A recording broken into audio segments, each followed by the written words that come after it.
설정 온도보다 낮아지면 붙으면서 전기를 공급해서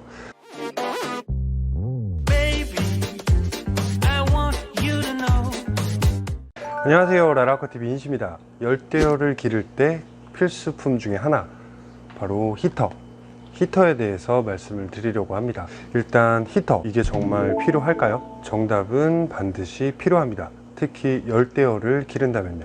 우리가 기르고 있는 대부분의 어종들이 아마도 열대어일 겁니다. 구피, 몰리, 플래티, 테트라, 다양한 종류들이 있죠. 우리 집은 따뜻해서 괜찮아, 난 히터 없이도 기르지만 아무 문제가 없어, 그리고 지금은 여름이니까 기온이 높아서 아무 문제 없을 거야, 아마 이런 의문들을 가지고 계실 거예요. 히터는 크게 두 가지 기능을 합니다. 단순히 온도를 높여주기도 하고, 또 온도의 급격한 변화를 막아주기도 합니다. 요즘 같은 여름철에는 사실 에어컨을 상당히 많이 사용하시니까 이런 에어컨 바람이 수조의 온도를 급격하게 내리는 역할을 하기도 합니다. 그래서 여름철에도 히터는 반드시 켜두시는 게 좋아요. 대부분의 물고기들은 체온을 스스로 조절할 수가 없습니다. 수온이 변하면 체온도 그대로 변합니다. 그래서 너무 덥거나 너무 차가운 물은 물고기들을 불편하게 하죠. 차가운 물은 신진대사를 느려지게 만들기도 하고, 또 여가 박테리아의 활동을 좀 둔해지게 만들기도 합니다. 짧은 시간에라도 온도 변화에 노출된 물고기들은 그렇지 않은 물고기에 비해서 질병과 기생충에 덜 강하도록 만들 수 있습니다. 그럼 수조의 적정 온도는 몇 도 정도일까요?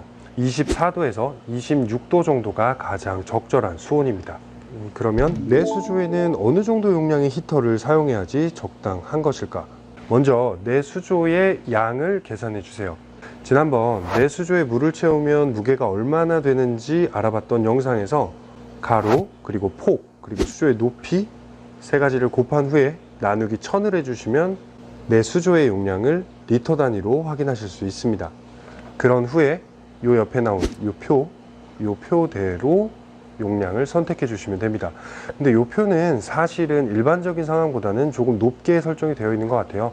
아무래도 주변 환경이 좀 더 추운 환경도 있을 수 있으니까 조금 더 높게 설정을 해 놓은 걸로 보입니다. 이런 히터를 사용할 때 주의할 점이 뭐가 있을까요? 일단 첫 번째, 히터의 표면은 작동 중에는 굉장히 뜨겁습니다. 그러니까 당연히 맨손으로 만지시는 행위는 절대 하시면 안 되겠죠. 그리고 안시나 비파 같은 어항 벽면 같은 데 붙어서 사는 물고기들은 히터 표면에 입을 대는 경우들도 있습니다. 그럴 때는 이렇게 저렴하지만 히터 커버 하나 정도를 구매해서 히터에 끼워 주시면 훨씬 더 안전하게 물고기를 기르실 수 있어요. 두 번째, 히터가 작동 중에는 히터 표면의 온도가 굉장히 높기 때문에 물 밖으로 히터를 갑자기 꺼내거나 갑자기 수조의 물을 빼주시게 되면 유리로 이루어진 히터는 퍽 소리와 함께 깨질 가능성이 굉장히 큽니다. 그러니까 히터를 물 밖으로 꺼내거나 물을 빼주실 때는 전원을 차단한 후에, 그리고 1분 정도는 기다려 주신 후에 히터를 물 밖으로 꺼내거나 물을 빼주셔야만 합니다. 세 번째, 히터는 지금 보시는 바이메탈이라고 하는 금속 부분이 설정된 온도가 되면 떨어지고 설정 온도보다 낮아지면 붙으면서 전기를 공급해서 온도를 높여주는 장치입니다.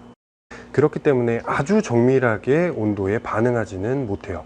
실제 온도와 설정 온도 사이에는 편차가 발생할 수 있는데, 별도의 온도계를 가지고 수온을 측정해서 이 편차를 맞춰주시는 편이 훨씬 더 안전합니다. 물론 마이크로칩이 내장된 이런 정밀한 제품들도 있지만 사실 이런 제품들 가격은 진짜 너무 비쌉니다. 좀 사용하기 부담스러울 정도예요. 그래서 차라리 좀 더 정밀한 온도계를 사용해서 수온을 잡아주시는 게 더 나을 것 같아요. 다양한 온도계에 대한 영상도 곧 제작해서 올리도록 하겠습니다. 그리고 네 번째, 자주 있는 일은 아니지만 바닥재에 히터를 묻어두시는 경우가 있어요. 유리로 된 히터들은 바닥재가 닿는 부분은 고열로 인해서 유리가 녹는 경우들도 생기기 때문에 절대 바닥재에는 묻어두시면 안 됩니다. 마지막으로 다섯 번째, 물이 잘 순환되는 장소에 두시는 게 중요해요. 여과기를 사용하다 보면 이렇게 수류가 생기는 걸 확인하실 수가 있는데요. 수류가 거의 없는 수조에서는 히터를 사용하게 되면 히터를 설치한 그 주변부에서만 온도가 올라가기 때문에 금세 꺼지게 돼서 전체 수조의 온도를 높이기 어렵습니다. 그러니까 히터를 설치할 때는 반드시 이렇게 수류가 생기도록 해주시는 편이 좋습니다. 히터의 작동 방법이나 온도 설정 방법은 굉장히 단순해서, 그리고 또 설명서에도 잘 기재되어 있기 때문에 따로 설명드리지는 않을게요. 히터는 같은 와트의 제품이라고 해도 많게는 3배, 적게는 2배 정도의 가격 차이가 발생을 합니다. 이 부분은 가격에 따른 히터의 차이점에 대한 영상에서 다시 한번 자세히 설명을 드리겠습니다. 히터가 필요한 이유, 그리고 용량, 그리고 사용상의 주의점에 관한 영상, 오늘은 여기까지입니다. 감사합니다.